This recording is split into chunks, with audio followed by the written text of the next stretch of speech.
오늘 본문 말씀은 요나서 4장 1절에서 11절까지입니다. 한 장 전체입니다. 스토리이기 때문에 끊을 수가 없어서 한 장 전체를 다 읽도록 하겠습니다. 요나서 4장 1절에서 11절까지의 말씀입니다. 구약 1289페이지입니다. 길기 때문에 저와 여러분이 번갈아 가면서 읽도록 하겠습니다. 제가 먼저 읽겠습니다. 요나가 매우 싫어하고 성내며 여호와께 기도하였을 때 여호와가 오게 있을 때 여호와께라고 말씀하지 않았느냐. 그러므로 내가 너희 자신으로 나아가사오니 주께서 너희를 주시며 자비를 주시며 너희를 건의하시며 내가 주시사 주를 돌아오게 하는 하나님의 하나님이시를 내가 알았습니다. 여호와여, 원하건대 이제 내 생명을 거두어 가소서. 사는 것보다 죽는 것이 내게 나음이니이다 하니 요나가 성읍에서 나가서 그 성읍 동쪽에 앉아 거기서 자기를 위하여 초막을 짓고 그 성읍에 무슨 일이 일어나는가를 보려고 그 그늘 아래에 앉았더라.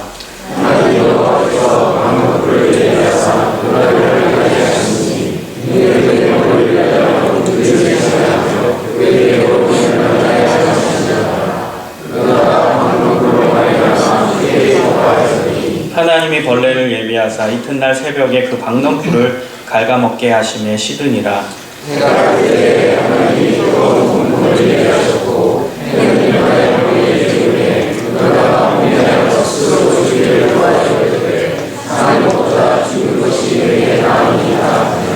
하나님이 요나에게 이르시되 내가 이 박넝쿨로 말미암아 성내는 것이 어찌 옳으냐 하시니 그가 대답하되 내가 성내어 죽기까지 할지라도 옳으니이다 하니라. 여호와께서 이르시되 내가 스스로 말하고 주의 말하고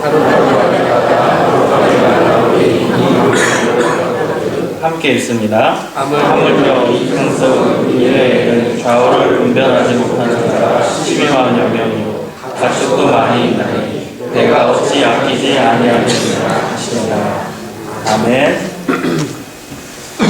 오늘은 하나님을 신뢰하는 비결이라는 제목으로 하나님의 말씀을 증거하겠습니다. 성경에서 하나님께서 쓰신 인물들의 공통점은 나의 상황, 주변의 상황과 관계없이 변함없이 하나님을 신뢰했다는 것입니다. 믿음의 조상 아브라함은 100세가 되도록 자식이 없었습니다. 여러분 100세입니다. 100살입니다. 이 정도 되면 하나님께서 아이를 주실 것이라는 믿음을 포기할 수밖에 없고 하나님을 향한 신뢰가 떨어질 만한데도 아브라함은 자신을 하나님께서 약속해 주셨다, 자신에게 자식을 약속해 주셨다는 그 믿음을 잃지 않았습니다. 그래서 그 한계 상황을 뛰어넘고 결국 100세의 아들을 낳게 됩니다. 창세기 15장 6절에 보면 성경은 이렇게 기록되어 있습니다. 아브라함이 여호와를 믿으니 여호와께서 이를 그의 의로 여기시고 여호와를 끝까지 믿고 신뢰했다는 것입니다. 그랬기 때문에 결국에는 아들을 낳게 된 것입니다. 용서의 사람 요셉은 어떻습니까? 요셉은 자신이 사랑받는 아들로 태어나서 잘못한 것이 없어요. 아버지의 사랑을 충만하게 받고 그리고 그 안에서 건강한 아들로 자라났습니다. 그런데 형들의 미움을 받고 이집트의 종으로 팔려가지. 이집트의 종, 사랑받는 아들에서 이집트의 종이 됐는데 그곳에 가서도 하나님을 향한 굳건한 신뢰와 믿음을 변하지 않고 견지합니다. 하나님을 끝까지 신뢰합니다. 신뢰한 결과는 이집트의 감옥에 갇히는 것입니다. 그런데 감옥에서도 하나님을 신뢰합니다. 요셉은 신뢰의 대명사지 꿈의 대명사가 아닙니다. 하나님께서 그의 삶을 인도해 주신 것입니다. 하나님께서 그의 삶을 신실하게 인도해 주신 삶의 대명사지 그가 꿈을 꿔가지고 꿈을 이룬 꿈쟁이가 아닙니다. 우리는 요셉에 대해 잘못 알고 있어요. 자기가 꿈을 꿔가지고 그것을 이루어서 결국에는 이집트의 총리가 되었다. 그 결론으로 마침표를 찍을 때가 참으로 많이 있습니다. 그런데요, 요셉의 삶을 잘 보면 요셉은 자기가 꿈을 꿔가지고 그 꿈대로 실현해서 결국 성공자가 됐다, 그런 내용이 아니라 어느 상황이든지 감옥에 가는 상황에서조차도 하나님을 변함없이 신뢰하고 의지하고 믿었던 신뢰의 대명사였던 것입니다. 하나님을 끝까지 믿고 신뢰했던, 하나님을 의지하는 대명사였다는 것입니다. 하나님으로부터 내 마음에 합한 자라는 칭호를 받은 다윗은 어떻습니까? 다윗은 중간에 큰 범죄를 저지릅니다. 그의 일생 중간중간에 중요한 순간마다 죄를 범해요. 여러분이 아는 큰 죄들을 범하죠. 예를 들면 밧세바와의 간음 사건. 그때 나단 선지자가 옵니다. 그리고 다윗을 강하게 지적합니다. 당신 죄인입니다. 그런 상황에서 다윗이 왕이었기 때문에 노할 수도 있습니다. 제왕적 왕권을 가지고 있던 그 시대에는 나단 선지자를 쫓아내서 저 나단은 나쁜 놈이다 하고 몰아세워서 자기를 합리화하고 나단을 처단했을 수도 있어요. 그러나 다윗은 나단 선지자의 지적을 받아들이고 무릎을 꿇고 하나님께 기도를 합니다. 변함없이 하나님이 나를 보고 계시다는 그 믿음이 있었기 때문에 나는 회개해야 된다, 그 자각이 있었고 무릎을 꿇고 하나님을 찾습니다. 시편 51편 11절 12절에 다윗의 고백을 보면 그가 얼마나 하나님을 붙들려 했는지 알 수 있습니다. 나를 주 앞에서 쫓아내지 마시며 주의 성신을 내게서 거두지 마소서. 주의 구원의 즐거움을 내게 회복시키시고 자원하는 심령을 주사 나를 붙드소서. 제가 굉장히 좋아하는 구절입니다. 주의 심령, 주의 성신을 내게 거두지 마소서. 내 심령 안에 예수 그리스도의 은혜, 내 안에 성령님의 충만함이 있는데 내 죄 때문에 이것이 멈춰지지 않길 원합니다. 하나님과의 관계가 끊어지지 않기를 원합니다. 주님, 구원의 기쁨을 다시 회복시켜 주셔서 제가 그 은혜의 감격이 다시금 있게 하소서. 그게 다윗의 고백입니다. 변함없이 실수하는 가운데서도 하나님을 신뢰하는 그 믿음, 여러분, 이 믿음이 우리에게 있어야 됩니다. 우리는 실수할 때, 죄를 지을 때 하나님과의 관계의 단절을 느끼죠. 거기서 멈추는 사람들이 있어요. 거기서 하나님에 대한 신뢰를 잃어버리고, 그래요, 제 마음대로 살게요, 저는 이거밖에 안 됩니다, 저는 하나님이 붙들 수 없는 부족한 사람입니다, 끊어지는 사람이 있어요. 그런데요, 그때가 하나님을 더 붙들 때입니다. 하나님은 우리가 실수할 때조차도 우리를 바라보시고 탕자의 비유에서 나온 것처럼 끝까지 그 죄인을 기다리는, 집을 떠난 아들을 끝까지 기다리는 그분이 바로 우리 하나님이십니다. 그래서 여러분, 혹 우리가 실수할 때, 우리가 죄를 지을 때, 우리가 엇나갈 때도 하나님을 향한 신뢰를 잃어버리면 안 돼요. 그때도 변함없이 하나님은 나를 신뢰의 눈으로 바라보며 나를 붙잡기를 원하신다는 거예요. 그럼 우리는 하나님을 붙잡으면 돼요. 끝까지 변함없이 신뢰하면 됩니다.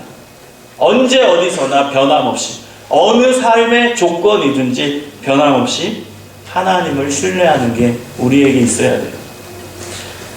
여러분, 좋은 신앙은 어떤 신앙입니까? 좋은 신앙은 한순간에 업이 됐다가 또 다운이 되고, 그리고 좋을 때는 붕붕 날아다니다가 영적으로, 그러나 또 나쁠 때는 땅바닥에 딱 바로 또 떨어지는 그런 신앙, 그런 신앙은 좋은 신앙이라고 말할 수 없습니다. 주일 예배에 와서는 회복이 돼요. 그러나 세상 속에 나아가면 또 바로 떨어지는 신앙, 그 신앙은 좋은 신앙이 아닙니다. 좋은 신앙은 변함없이 주변 상황, 나의 판단과 관계없이 언제나 어디서나 어떤 삶의 조건이든지 하나님을 신뢰하는 것, 그 신앙이 바로 좋은 신앙입니다. 여러분, 오늘 본문을 보면은 어찌 보면은 좀 위안이 돼요. 무슨 면에서 위안이 되냐? 아, 요나 선지자도 별거 아니구나. 그런 면에서 왠지 위안이 됩니다. 아, 요나 선지자, 하나님을 위해 일했던 그 선지자조차도 어찌 보면 굉장히 불완전한 모습을 보입니다. 그래서 좀 마음이 편안해짐을 조금 느낍니다. 제가 어제도 오늘도 이 말씀을 묵상하면서 아, 요나도 이렇구나. 아, 나는 괜찮구나가 아니라 그냥 나랑 똑같은 사람이구나, 그것을 느꼈습니다. 여러분, 오늘 본문에 나온 요나는 어떤 사람입니까? 요나는 하나님으로부터 부름받은 선지자입니다. 하나님께서 아수르 제국의 수도였던 니느웨 성에 가서 회개를 선포하라고 하나님께서 요나를 선지자로 부르십니다. 그런데 요나는 하나님의 말씀을 듣지 않고 니느웨가 아닌 다시스라는 곳으로 갑니다. 가다가 풍랑을 만나서 그 풍랑에 대한 원인 제공자로 제비가 뽑히죠. 그래서 바다에 빠져서 죽을 위기를 겪습니다. 여러분 다 아는 스토리입니다. 그러나 하나님께서 큰 물고기를 예비하셔서 요나를 삼켜서 요나를 보호하시죠. 여러분 사실 물에 빠질 때 요나는 죽고자 다짐한 거예요. 그리고 살아날 그런 기대는 꿈꾸지도 않았어요. 우리는 성경을 전체적으로 다 가지고 있기 때문에 그 다음 얘기를 알기 때문에 어찌 보면은 기대감이 없지만 요나 그 상황에서 보면 요나는 물에 빠질 때 이미 자기는 죽었다고 생각하고 빠진 거예요. 근데 하나님이 살려주신 거예요. 그래서 물고기 뱃속에서 3일 동안 있었습니다. 집행유예 기간이에요. 그때 뭐합니까? 요나는 철저하게 회개합니다. 그게 요나서 2장에 나와요. 하나님 잘못했습니다. 제가 잘못했습니다. 하나님 앞에 3일 동안 밤낮으로 회개합니다. 그래서 하나님이 다시금 기회를 주십니다. 물고기의 뱃속에서 토해내서 다시금 살아났어요. 이제 요나는 새로운 심령이 되고 하나님의 말씀대로 제대로 해야 되는 게 맞지요. 그래서 겉으로는 제대로 하려고 마음 먹고 니느웨 성으로 갑니다. 그리고 심판을 선포해요. 회개하라 회개하라, 하나님의 심판이 임했다. 니느웨 성은요 악의 성이라는 별명을 가지고 있어요. 그만큼 온갖 악이 판치던 도시였고요. 게다가 이스라엘과의 관계에서 보면 이스라엘을 끊임없이 괴롭히던 나라였어요. 결국 북이스라엘은 누구에 의해 망하냐? 이 아수르에 의해 망하게 돼요. 그 아수르의 수도였던 니느웨 성으로 요나가 가는 거예요. 거기서 하나님의 심판을 사실 선포하고 싶었겠어요? 당연히 심판을 선포하고 싶지 않지요. 왜냐하면 심판을 선포하다가 진짜 회개하면 니느웨 성이 회복되는 거거든요. 근데 요나는 그게 싫었던 거예요. 저렇게 악이 판치는 니느웨는 망해야 된다는 결론을 이미 내리고 있어요. 저렇게 나쁜 우리 민족에게 악한 일을 하는 저 니느웨는 반드시 망해야 된다는 결론을 이미 가지고 있어요. 마음속으로. 그런데 하나님이 나에게 명령을 주시고 난 죽다 살아났으니까 어쩔 수 없이 가기는 간 거예요. 그래서 니느웨 성에서 선포합니다. 하나님의 회개를 선포한다. 너네들 회개해라. 너네 좀 있으면 망한다. 망한다. 하나님께 돌아와라. 돌아와라. 돌아와라. 그러나 중요한 것은 마음속으로는 저 사람들이 회개하면 안 되는데 저 성이 망해야 되는데 그런 이중 감정을 품고 있어요. 겉으로는 회개하라고 선포하지만 속으로는 아닌데 하고 있었다는 것입니다. 그런데 니느웨 성 사람들은 요나의 기대와 반대로 진짜 회개합니다. 그래서 왕이 상복을 입고 철저하게 회개하며 조서를 내려서 동물에게까지 금식을 선포합니다.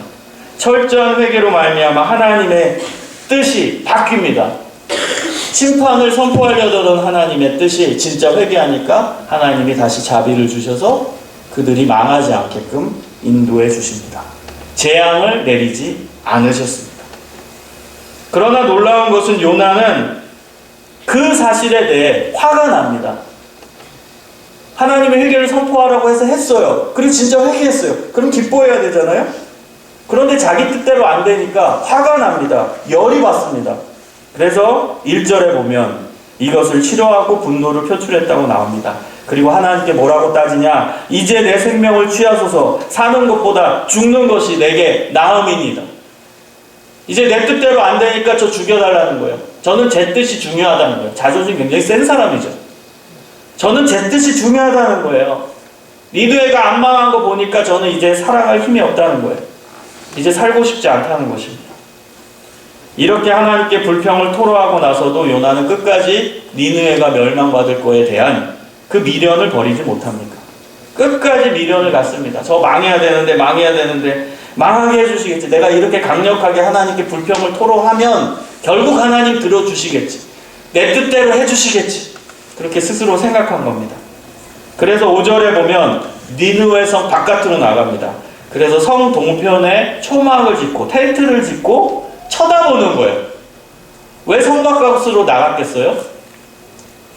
멸망하면은 이제 무너지거든요. 성이 돌덩이가 다 무너지거든요. 고대 시대 때 하나님이 무너뜨리는 방법은 성을 완전히 무너뜨리는 거예요. 돌들이 성벽을 짓잖아요. 성벽이 다 무너지는 거예요. 그때 자기가 깔릴까봐 성 동편으로 나와버린 거예요. 전제가 뭐예요? 저 성 망할 거라는 거예요. 자기는 확신했어요. 내가 이렇게 불평했으니까 하나님이 반드시 망하게 하실 거다. 그래서 동편에 텐트를 치고 망하기를 기다리고 있는 것입니다. 근데 너무 더웠어요. 거긴 광야지대이기 때문에 너무너무 더웠습니다. 그래서 슬슬 짜증이 또 납니다. 이때 하나님은 요나가 만든 텐트 근처에 큰 박넝쿨을 준비하사 요나의 초마귀를 가리게 하셨습니다. 즉 머리 위에 그늘이 생기게 하셔서 요나가 시원함을 느끼게 하신 겁니다. 그랬더니 요나의 감정이 어떻게 바뀌었어요? 갑자기 신이 나죠. 6절에 보면 매우 기뻐하는 것입니다. 요나의 성격이 나오죠. 이 사람은 다혈질에 감정 기복도 심하고 뭔가 좀 성격적으로 안 좋은 사람이었어요. 그런데 문제는 그 다음 날에 일어났습니다. 하나님께서 이튿날 새벽에 벌레를 보내셔서 박넝쿨을 씻게 만드셨어요. 박넝쿨이 시들었습니다. 그리고 아침에 뜰 때 뜨거운 동풍을 보내셔서 요나의 머리를 강력하게 쬐게 하십니다. 그랬더니 요나는 괴로워하면서 스스로 죽기를 구합니다. 사는 것보다 죽는 것이 낫습니다. 죽여달래요. 지금은 왜 죽여달래요? 더워서. 요나의 감정의 흐름이 나오죠. 좋아했다가 슬퍼했다, 막 열받았다. 감정의 기복이 굉장히 심한 사람이었습니다. 하나님이 박넝쿨을 보내시고 시들게 하신 것은 요나에게 교훈을 주기 위함입니다. 그 교훈의 내용은 10절, 11절입니다. 수고도 아니하였고 배양도 아니하였고 하룻밤에 났다가 하룻밤에 망한 이 박넝쿨을 너가 아끼지 아니하였느냐. 하물며 이 큰 성은 니느웨에는 도덕적으로 뭐가 옳은지 신앙적으로 뭐가 옳은지 모르는 자가 무려 12만 명이다. 육축도 많이 있다. 가축도 많다. 나 하나님이 이 존재들을 아끼는 것이 어찌 옳지 아니하냐. 좀 내 마음 좀 깨달아 알아라. 이게 하나님의 뜻이었습니다. 여러분 오늘 본문의 요나의 모습을 통해 무엇을 봅니까? 저는 저를 보았어요. 제가 의외로 다혈질입니다. 그 감정의 기복도 좀 있습니다. 요나의 모습을 봤어요. 그리고 하나님의 뜻을 선포하면서도 내 중심에 있는 내 뜻이 아직도 있음을 스스로 많이 발견했습니다. 요나의 모습을 통해 그 모습이 우리 자신의 모습은 아닌지 한번 살펴보아야 됩니다.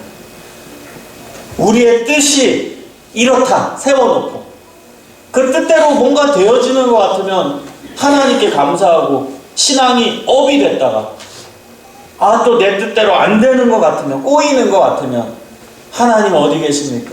하나님 과연 정의로운 분 맞습니까? 외치고 하나님 나의 하나님 맞습니까? 불평하는 그 모습, 하나님을 향한 신뢰도가 딱 떨어지는 그 모습, 그 모습이 우리의 모습은 아닌지 한번 돌아봐야 됩니다. 진짜 하나님의 사람은 변함없이 하나님을 신뢰하는 사람입니다. 그 신뢰하는 비결을 오늘 본문을 가지고 한번 찾아보도록 하겠습니다. 그 첫 번째, 하나님이 누구신지를 정확히 알아야 됩니다. 하나님을 정확히 알 때 하나님을 신뢰할 수 있습니다. 요나는 하나님이 누구신지를 조금 알긴 했어요. 머릿속으로 알기는 했어요. 2절에 보면 요나는 이렇게 고백합니다. 주께서는 은혜로우시며 자비로우시며 노하기를 더디하시며 인애가 크시사 뜻을 돌이켜 재앙을 내리지 아니하시는 하나님이신 줄을 내가 알았음이니이다. 이 구절은요, 사실 요나가 처음 얘기한 게 아니라 그 당시에 유대인들이 가지고 있었던 하나님에 대한 이해였습니다. 출애굽기 34장 6절 7절에 나오는 내용입니다. 이것을 유대인들이 가지고 살았어요. 우리 하나님 어떤 분이냐? 우리 하나님은 은혜로우신 분이다. 우리 하나님 자비가 많으시다. 우리 하나님은 노하기를 더디하시는 참 좋은 하나님이다. 그 내용을 유대인들은 고백하고 믿고 살았습니다. 이것이 바로 우리 하나님이에요. 우리도 동일하게 고백하잖아요. 이때의 하나님이나 지금 우리 하나님이나 동일한 하나님입니다. 하나님은 은혜롭고 자비롭고 노하기를 더디하시는 분이죠. 그런데 요나의 문제, 그리고 더 나아가서 유대인들의 문제는 뭐였어요? 이 말씀이 오직 유대인에게만 국한되는 줄 알았어요. 유대인들은요, 하나님이 자신들의 하나님, 이방인의 하나님은 아니라고 믿었어요. 우리만의 하나님, 나의 하나님. 요나도 마찬가지예요. 요나는 물고기 뱃속에서 살아나는 경험을 했어요. 하나님은 인애로우신 분이, 하나님은 은혜를 주시는 분이, 하나님은 자비로우신 분이니까 그거를 개인적인 체험을 한 거예요. 그러니까 이 믿음이 확고했겠죠. 하나님은 은혜롭고 자비롭고. 근데 문제는 뭐예요? 나에게만 해당됐어요. 유대인에게만 해당됐어요. 이 놀라운 진리, 하나님은 은혜롭고 또 자비롭고 이배가 크신 그 하나님, 좋은 하나님은 나에게만 해당되는 게 아니라 우리 모두에게 해당된다는 사실. 유대인뿐만 아니라 이방인들에게까지 그 놀라운 복음이 전파된다는 사실, 해당된다는 사실, 이걸 몰랐어요. 마태복음 5장 45절에 보면 하나님은 해를 악인과 선인에게 비추시며 비를 의로운 자와 불의한 자에게 내려주신다, 이렇게 나와요. 예수님의 말씀입니다. 예수님은 햇빛을 악인에게도 비춰주시고 선인에게도 비춰주시는 공평하신 하나님입니다. 의로운 자에게도 불의한 자에게도 비를 내려주시는 공평하신 하나님입니다. 이게 우리 하나님입니다. 여러분, 근데요, 우리는 하나님을 자꾸 내 하나님, 우리 교회의 하나님으로 국한시켜요. 그게 이기주의입니다. 옆 사람의 하나님도 되시고 심지어 세상 사람들의 하나님도 되세요. 그 사람들이 돌아오기를 원하시는 거예요. 여러분, 하나님의 마음을 이해하시려면 탕자의 비유를 끊임없이 묵상하십시오. 탕자의 비유에 나온 아버지가 우리 하나님이에요.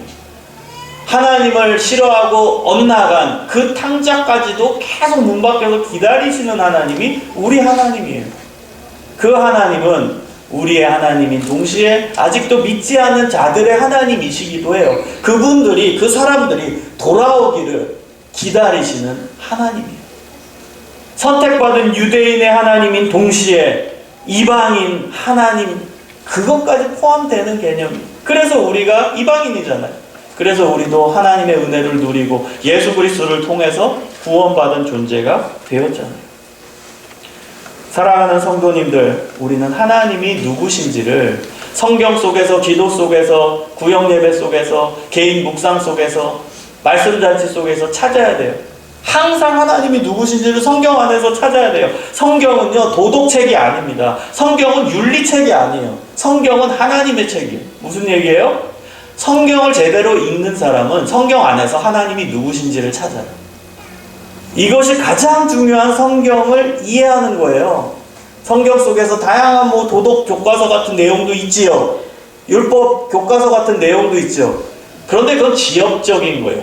가장 중요한 것은 성경에 나타난 하나님이 누구냐, 그걸 이해하는 거예요. 정확히 알아야 됩니다. 여러분, 신앙생활을 하면 할수록 하나님을 아는 지식, 정확한 지식, 하나님이 누구신가, 그거를 알려고 몸부림치면서 조금씩 더 알아가는 겁니다. 그게 신앙생활이고 그것이 신앙의 성숙이에요. 하나님을 바로 알아야 내가 원하는 하나님이 아니라 진짜 하나님이 어떤 분인지 알게 됩니다. 신앙생활을 잘못하는 사람들 특징이 뭔지 알아요? 내가 원하는 하나님을 만들어요. 성경에 그냥 한 구절 그냥 딱 꼬집어서 이거 은혜 받았다, 그것만 붙잡고 살고 자기 마음에 맞으니까. 그래서 여러분, 은혜 받았다라는 표현 조심해야 돼요. 여러분은 건강한 신앙을 하고 있지만 한국의 많은 성도들은 은혜 받은 그 내용을 잘 몰라요. 은혜 받았다는 그 말이 내가 생각하고 있던 그거와 딱 맞았을 때, 오늘 설교 말씀이 내가 기대했던 거와 딱 접목이 됐을 때, 딱 접속이 됐을 때, 그때 은혜 받았다고 할 때가 많아요. 내 마음을 시원하게 해줄 때, 그래서 내 삶을 합리화시켜주는 말씀이 딱 왔을 때, 그때 은혜 받았다고 얘기합니다. 여러분, 진짜 은혜 받은 게 뭔 줄 아세요? 거슬리는 게 은혜 받는 거예요. 오늘 말씀을 듣고 내가 거슬려지는데, 그건 무슨 얘기예요? 내가 그대로 안 살고 있다는 뜻이에요. 거슬려진다는 건. 그게 은혜 받은 거예요. 도전받는다는 거예요. 이 말씀대로 내가 지금 못 살고 있는데, 내 정말 부끄러운 수치와 모든 걸 적나라하게 보여주네, 오늘 설교가. 그래가지고 그 말씀 아니다 라고 얘기하는 게 아니라 그 말씀이 내 말씀이네. 이렇게 살아야겠구나. 도전받는 게 은혜 받는 거예요. 내 삶이 이렇게 힘든데 오늘 말씀 위로가 되고 은혜 받았네. 이게 아니에요. 도전이 돼야 돼요.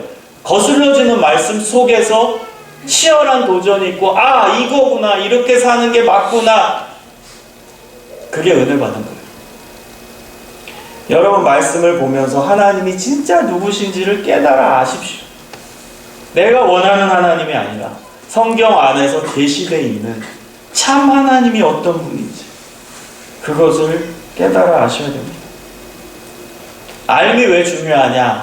알게 된 만큼 믿게 됩니다. 그리고 믿게 된 만큼 사랑하게 됩니다. 하나님을 알게 된 만큼 믿게 되어 믿게 된 만큼 하나님을 사랑하게 돼요.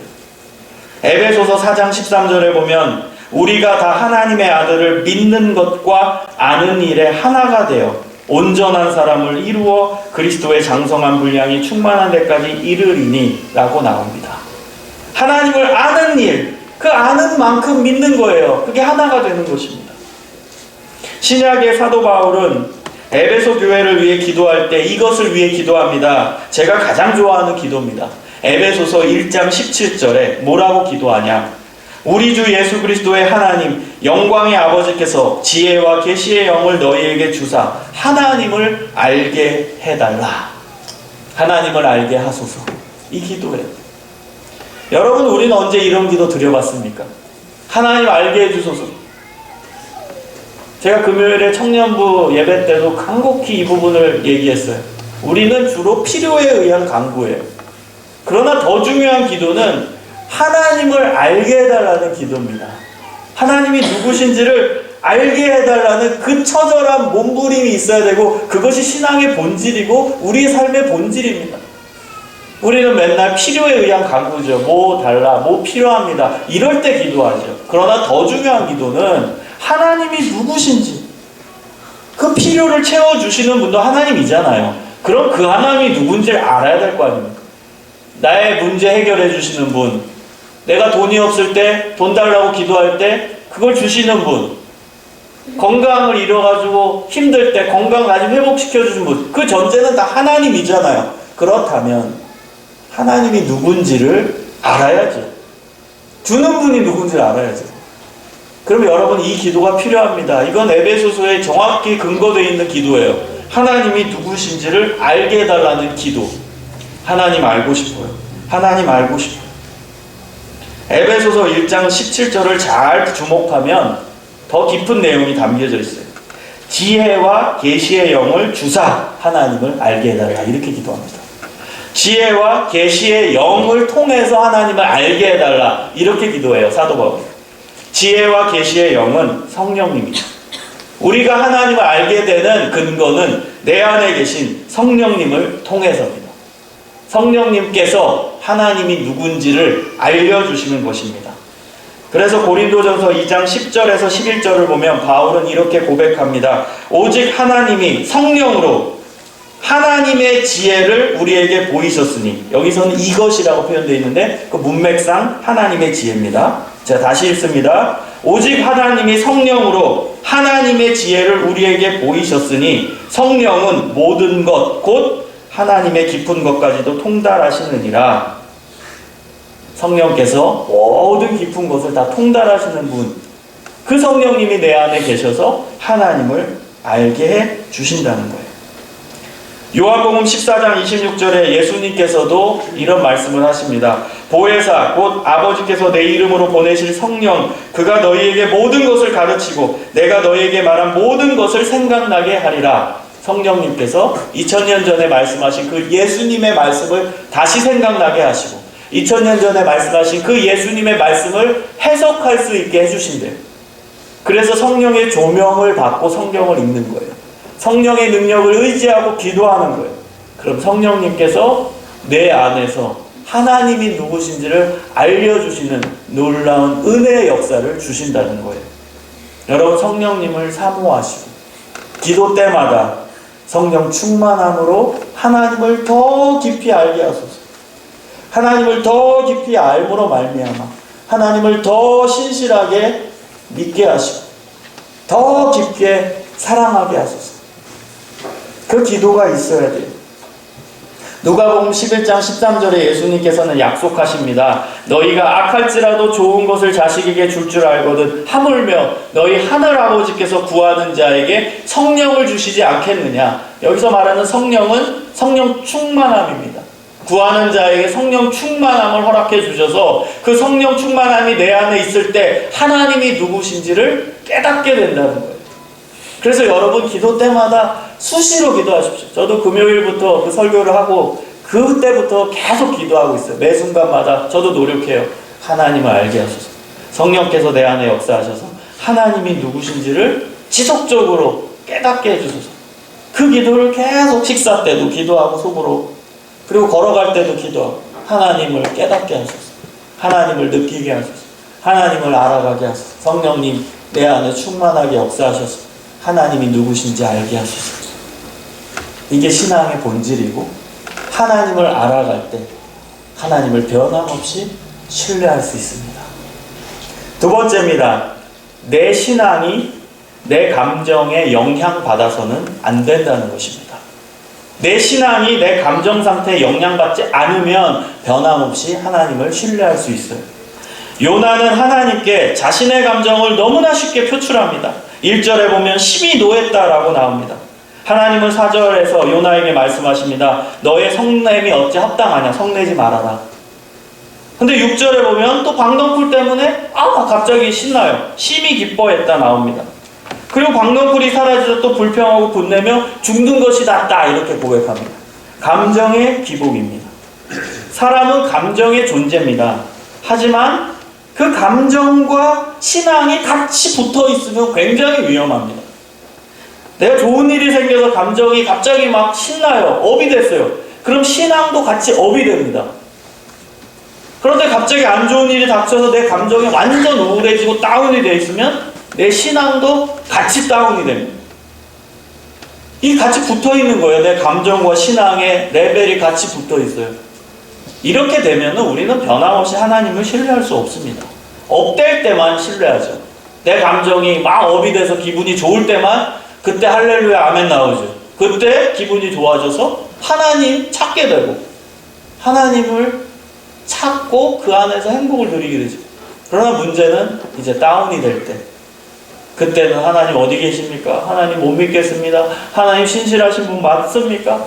그러면서 처절하게 또 괴로워한다는 것입니다. 여러분, 감정을 신앙 안에서 컨트롤해야 돼요. 신앙과 감정이 붙어 있으면 안 됩니다. 그래서 제가 고민을 하고 기도합니다. 하나님, 어떻게, 우리는 감정의 존재니까 감정과 신앙이 어느 정도 같이 가는 경향들이 많은데 어떻게 훈련을 하면 좋을까요? 그때 하나님께서 저에게 말씀을 주신 게 전도서 7장 14절이었습니다. 전도서 7장 14절에는 형통한 날에는 기뻐하고 곤고한 날에는 생각하라 이렇게 나옵니다. 제가 이것을 이제 영어 성경으로 보고 또 저는 이제 공부한 사람이라 이제 원어 성경도 한번 봤습니다. 그저께. 그랬더니 이런 내용이더라고요. 좋은 일이 있을 때 감정 상태가 이제 기쁘잖아요. 그때는 뭐 하래요? 신앙 안에서 계속 하나님께 감사하고 기뻐하래요. 좋은 일 생겨서 내 감정이 좀 업된 상태에 있는 분이 여기 계실 거예요. 그러면 계속 하나님께 감사해요. 그리고 그 기쁨의 근원이 하나님임을 고백하세요. 좋은 일 때문이 아니라 그 기쁨의 근원인 하나님 때문에 기뻐하는 훈련을 하십시오. 우리는 좋은 일이 왔을 때 기뻐하는데 기뻐하는 이유는 그 좋은 일 때문이거든요. 근데 그게 아니라 하나님 때문에 기뻐하는 거예요. 하나님 때문에 기뻐하고 하나님 때문에 감사하는 훈련을 하라는 거예요. 그리고 반대로 안 좋은 일이 생겨서 감정 상태가 우울하고 다운됐을 때는 생각하라는 거예요. 이 생각하라는 단어의 히브리 원어는 자기 자신을 성찰하고 기도하라는 거예요. 기도하라는 거예요. 자기 자신을 돌아보면서. 우울할 때 있죠. 갑자기 막 다운됐을 때는 신경질 내거나 불평하거나 이제 나 하나님 안 믿어 막 이런 표현을 하지 마시고 그때는 자기 자신을 돌아보며 묵상하며 기도하라는 거예요. 우울할 땐 기도하십시오. 감정이 업됐을 때는 하나님께 계속 찬양하고 감사하고 기뻐하십시오. 우울할 때는 무릎을 꿇고 내 자신을 돌아보며 기도하십시오. 제가 지난주에 처음 사역했던 이 교회에 대해서 얘기를 했죠. 그 교회에서 처음 이제 부임했을 때 저는 참으로 힘들었습니다. 왜냐하면 그때 저는 23살의 청년이었습니다. 그리고 저희 부서의 부장 장로님이셨어요. 그 장로님은 50대 중반의 아버지뻘 되는 분이셨어요. 23살이에요. 그리고 저랑 계속 마주치고 계속 회의해야 되고 계속 얘기해야 되는 그분은 50대 중반에 무섭게 생긴 아버지 같은 분이셨어요. 그런데 그분은 처음에 저를 굉장히 힘들게 하셨습니다. 왜냐하면 제가 일단은 나이가 너무 어리기 때문에 저를 교육자로 보지 않고 목회자로 보지 않고 아들처럼 대했어요. 그뿐만이 아니라 그분은 완벽주의적인 성격이어서 뭐 하나 딱 오차가 나는 걸 견디지 못하는 분이었어요. 시간을 철저히 지키는 것, 철저히 계획 세우는 것, 그걸 너무너무 좋아하는 분이었어요. 그런데 저는 그때만 해도, 지금은 조금 나아졌어요. 근데 저는 즉흥적인 걸 굉장히 좋아합니다. 이벤트도 잘하고 갑자기 뭐 하는 거 굉장히 좋아합니다. 설교도 시간이 조금, 그때 지금은 많이 맞지만 그때는 막 20분 설교하다가 어느 때는 막 40분 설교하다가 막 50분 설교하다가 그래요. 그러니까 이분의 그 성격 스타일대로면 제가 굉장히 거슬리는 거죠. 자기는 오차가 하나도 이제 나면 안 되는데 전 자꾸 오차를 내니까 시간도 안 맞지요. 계획도 계획대로 안 하고 막 즉흥적으로 하니까 저를 싫어하는 거예요. 그래서 저를 막 계속 그렇게 하지 말라, 그렇게 하지 말라, 이렇게 해야 된다 자꾸 지시하시는 거예요. 저 정말 그때 힘들었습니다. 지금은 지나갔기 때문에 지금은 말할 수 있지만 그때는 정말 교회 그만두고 싶었습니다. 너무 힘들었어요. 화가 났습니다. 저도 그때는 더 다혈질이었어요. 성질 부리면은 저도 진짜 다 집어던지고 그냥 뛰쳐나올 그런 혈기왕성했을 때였어요. 화가 났습니다. 어떻게 해야 되지? 근데 제가 그때 아직은 이제 더 순수했던 것 같아요. 정말 기도했어요. 하나님 못 견디겠습니다. 저분이 저를 너무나 힘들게 합니다. 하나님 저 좀 살려주십시오. 그리고 그분 앞에 갔을 땐 또 웃고 또 다 들어주시고 아버지처럼 생각하려고 무지하게 노력했어요. 그러면 그럴수록 더 저를 힘들게 했어요. 가장 클라이막스가 수련회 때였습니다. 여름 수련회 때였는데 이제 제가 집회를 인도했어요. 그때는 젊으니까 더 방방 날아다니면서 막 설교했거든요. 그리고 막 기도시켰어요, 아들이. 그러니까 아이들이 저녁 집회 때 은혜 받고 막 기도 너무 뜨겁게 하는 거예요. 근데 그때 타임테이블에는 10시가 딱 끝나는 시간이었거든요. 근데 기도를 아이들이 너무나 잘하다 보니까 10시 5분 전이 됐어요. 그래서 제가 아이들한테 이렇게 얘기했어요. 야, 우리 이제 끝낼까? 했더니 싫어요! 계속 기도해요! 이런 거예요. 전 너무나 감격적인 장면이었는데 계속 기도하자는 거예요. 그리고 선생님들도 이 앞에 나와서 아이들 막 안수하면서 막 기도하는 그 순간이에요. 9시 55분이고. 자, 유일하게 기도를 안 한 분이 계세요. 그 장로님이셨어요. 9시 55분 되니까 뒤로 쭉 나가시더라고요. 그래서 맨 뒤에 이제 이러고 서시는 거예요. 그래서 저는 아이들한테 물어봐서 끝낼까 했더니 계속 기도하지. 선생님들도 막 울면서 애들 막 안고 기도하는 그 순간이에요. 에라 모르겠다. 계속 하자. 그래서 계속 기도했어요. 자, 이제 10시 반이 됐습니다. 이 선생님이, 이 장로님이 화가 나기 시작하죠. 그리고 방방 뜁니다, 뒤에서. 제가 눈을 딱 기도하다 떴더니 그 선생님, 그 장로님이 저를 째려보는 거예요. 막 뭐라고 쭈물쭈물거리고.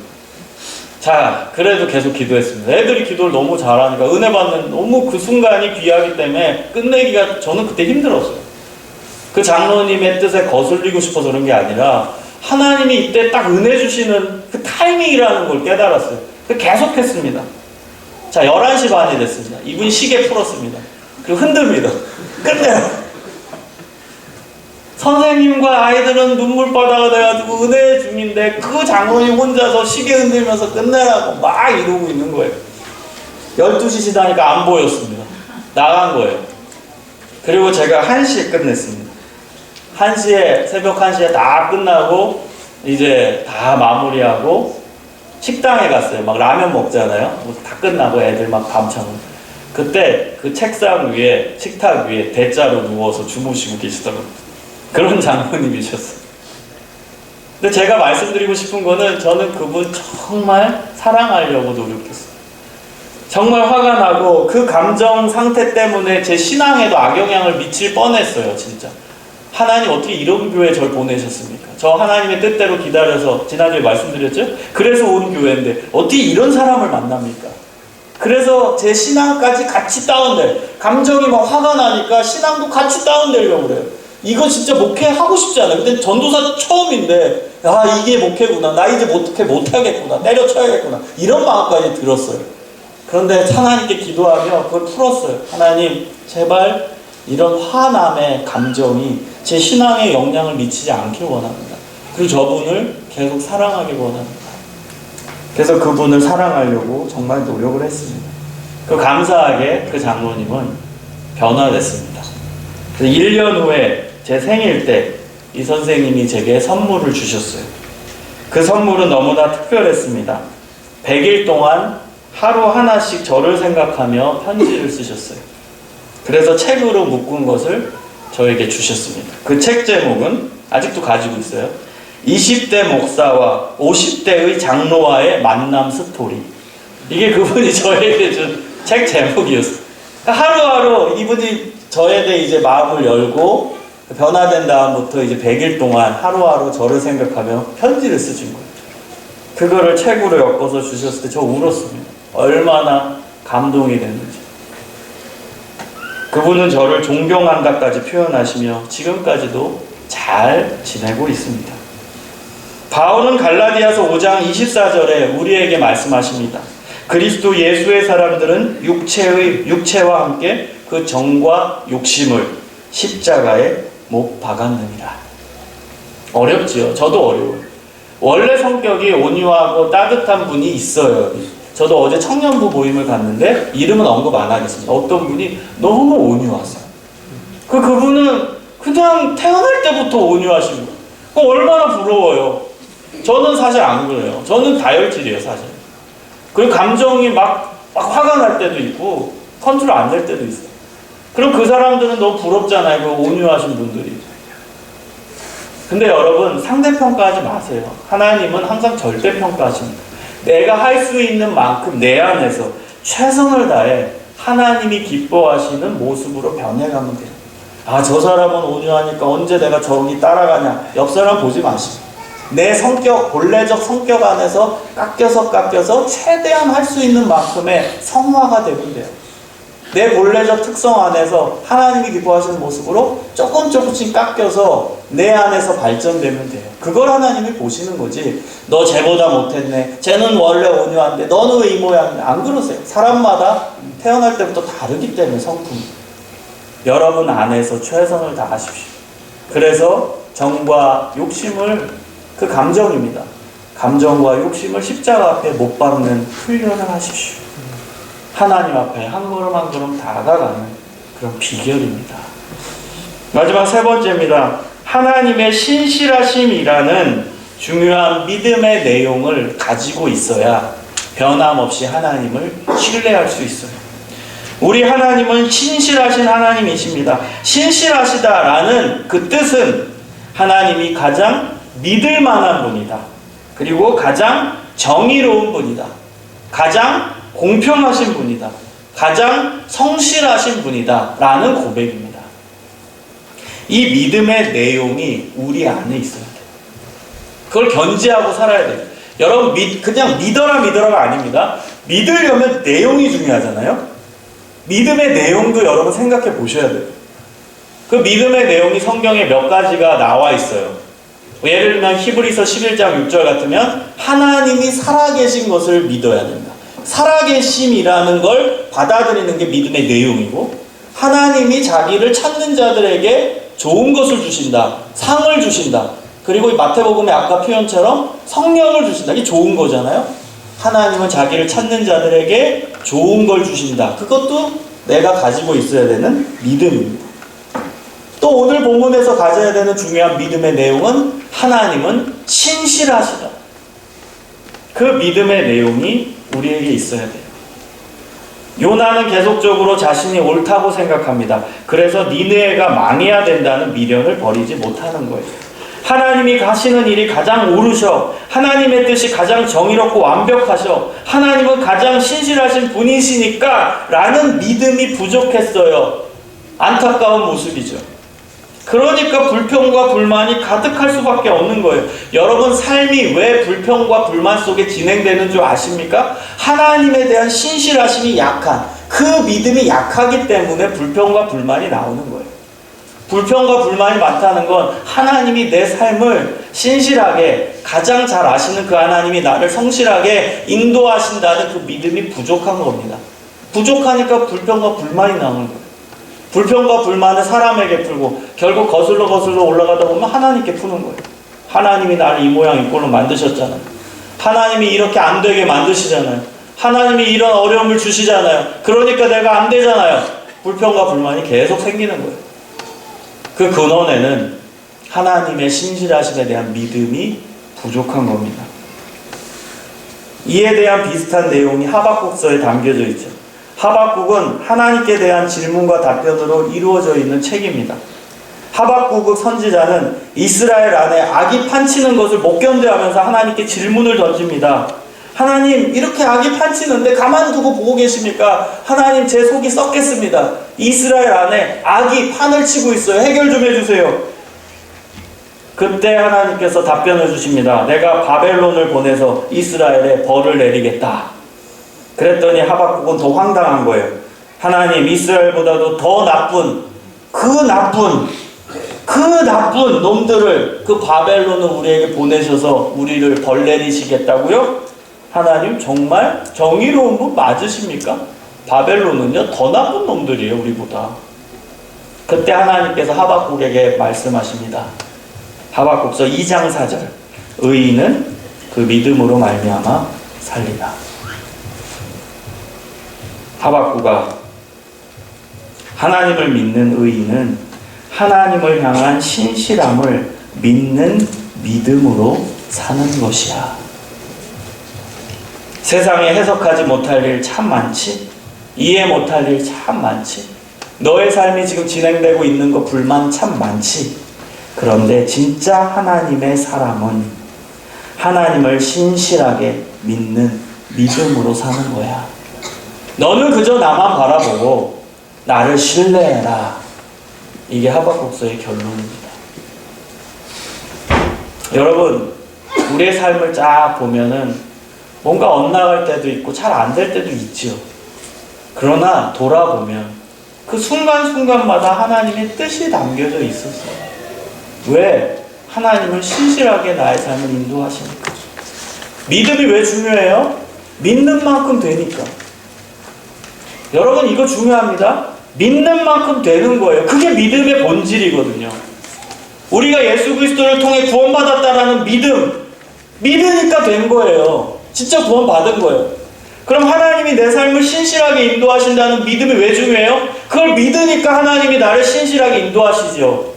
믿으니까, 인정했으니까. 그래서 믿음이 중요한 거예요. 내가 인정하니까 그렇게 되는 거예요. 하나님의 신실하심을 믿고 기대하고 내 삶을 신실하게 인도해 주신다 라는 믿음의 내용을 선포하고 의지하고 믿으면 진짜 내 삶을 신실하게 하나님이 인도하시는 거예요. 그 지금은 고백 못해도 지나보면, 내 삶을 돌아보면, 아, 순간순간마다 하나님이 신실하게 인도해 주셨구나. 이때 내가 왜 이런 일이 나에게 임했지라고 불평불만 가득했지만 결국 이런 것 때문에 하나님이 이런 삶도 경험하게 하셨구나 라고 고백하게 됩니다. 여러분, 하나님은 실수하지 않으세요. 여러분 정말 믿으세요. 하나님 실수 안 하십니다. 혹 실수하신 것처럼 보여도 그건 우리 쪽에서의 해석이에요. 하나님은 실수하지 않으십니다. 저희 가정은 원래 믿음의 가정이 아니었습니다. 할머니가 저희 가문을 전도한 것입니다. 할아버지는 교회를 완강하게 반대했습니다. 교회 절대 못 나가게 막으신 분이셨습니다. 그러나 할머니는 저희 아버지, 큰아버지, 고모, 작은아버지를 데리고 몰래 교회에 데리고 나가서 눈물로 기도하신 분이셨습니다. 그때 할머니는 두 가지를 위해 기도하셨습니다. 첫 번째는 가족이 구원받을 수 있게 해달라는 기도였어요. 두 번째는 집안의 남자는 다 목회자가 되게 해달라는 기도였어요. 꿈 같은 기도였죠. 그때는 아무것도 없었습니다. 할아버지도 반대하고 몰래 핍박을 피해서 예배드리는 상황이었으니까요. 그렇게 기도하고 자녀들을 믿음 안에서 양육했습니다. 할아버지는 변함없이 완강하셨고, 드디어 기도의 결실이 있는지 저희 작은 아버지가 신학의 길을 걷기로 결단합니다. 저희 작은 아버지는 굉장히 똑똑하신 분이셨습니다. 그리고 가장 성실하시고 모범적인 사람이었어요. 서울대학교를 졸업하고 의학의 길을 걷는 중에 목사가 되기로 결단하고 늦은 나이에 장로의 신학대학원에 입학하셨습니다. 1974년도에 일입니다. 그리고 1학년을 마치고 휴학하고 늦은 나이에 군대에 입대했습니다. 원래는 이제 의무관으로 이제 가야 되는데 그만두고 신학교를 갔으니까 늦은 나이에 다시 병으로 입대하게 된 거예요. 첫 번째 휴가 때 그냥 친구들이랑 놀아도 되고 집에서 편안하게 밥 먹어도 되는데 자전거 타고 전도 여행을 간다고 나가셨어요. 휴가 때. 이 순간에도 가만히 있을 수 없다는 거예요. 전도해야 된다는 거예요. 자전거 타고 전도 여행을 가셨어요. 휴가 때. 그러다가 뺑소니 교통사고로 포항 근처에서 돌아가셨습니다. 얼마나 안타까운 일입니까? 저는 작은 아버지를 못 봤습니다. 제가 태어날 때 안 계셨기 때문에. 그때 할머니와 할아버지의 충격은 감히 상상할 수가 없겠죠. 더 충격적인 것은 이 삼촌이 뺑소니 교통사고를 당하고 살아 있었대요. 길가에서. 근데 그 당시에는 너무 차가 없으니까 깜깜하니까 계속 사람들이 지나가지 않았던 거예요. 그래서 밤새도록 있다가 새벽에 길가에서 죽은 거예요. 얼마나 안타까운 죽음입니까? 그것을 의사에게 들었을 때 우리 할머니 할아버지 마음이 어떠했겠습니까? 할머니는 그렇다 치고 신앙이 없었던 할아버지는 더 말할 나위가 없겠죠. 여러분, 이때 과연 하나님이 신실하시다고 고백할 수 있나요? 고백할 수 없죠. 그 신실하심이라는 고백은 사실 그 이후의 삶의 결과들을 보면서 고백되는 것 같습니다. 그 이후 우리 가족의 신앙은 땅바닥에 떨어져야만 되는데 너무나 놀랍게 반대 결과가 나왔어요. 신앙이 땅바닥에 떨어진 게 아니라 더 반대로 하나님이 역사하시는 것을 경험했습니다. 돌아가신 작은 아버지 대신에 그 당시 교편을 잡고 있던 저희 큰아버지가 목사가 되기로 결단했습니다. 그래서 장신대 신대원에 들어가서 목회자가 되시고 지금은 은퇴 목사님이십니다. 저희 아버지도 제가 어릴 때는 외교관이 꿈이셔서 그 준비를 다 하셨어요. 그 찰나에 그 꿈을 접고 또 신학대학원에 들어가셔서 목회자가 되셨습니다. 저도 목회자가 됐고 저희 사촌 형들 전부 목회자가 됐습니다. 할아버지도 하나님을 만나고 장로님까지 되셔서 기도의 할아버지로 사시다가 돌아가셨습니다. 할머니의 두 가지 기도가 기가 막히게 작은 아버지의 죽음을 통해서 이루어졌어요. 온 집안 다 믿게 됐고 남자는 다 목회자가 됐어요. 그 계기가 작은 아버지의 죽음이었습니다. 너무 신기하죠? 그때는 이게 어떻게 하나님이 신실하시다고 말할 수 있어? 어떻게 이게 하나님이 정당하셔? 정의로우셔?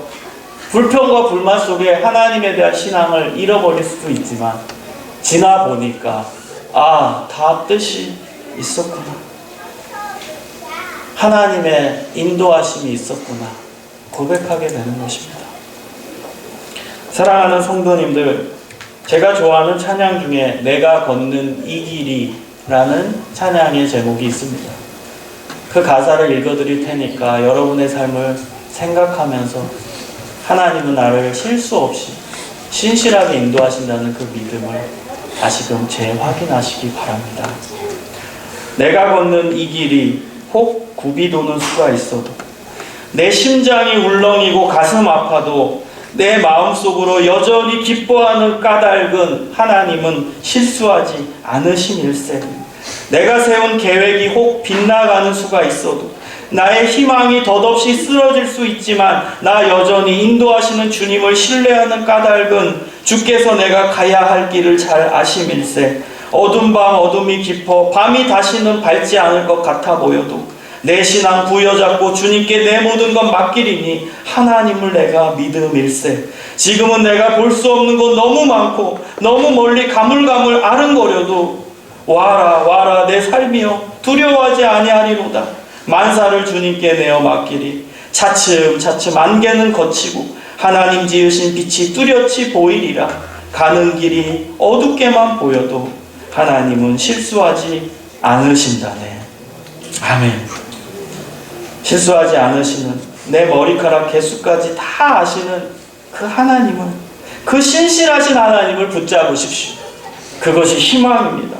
기왕 하나님 믿을 거 제대로 믿고 기왕 헌신할 거 제대로 하나님께 헌신하고 하나님을 언제나 어느 때나 어느 순간이나 변함없이 붙잡고 신뢰하는 믿음의 자녀들, 개인스빌 모든 성도님들 되시기를 주님의 이름으로 축원합니다.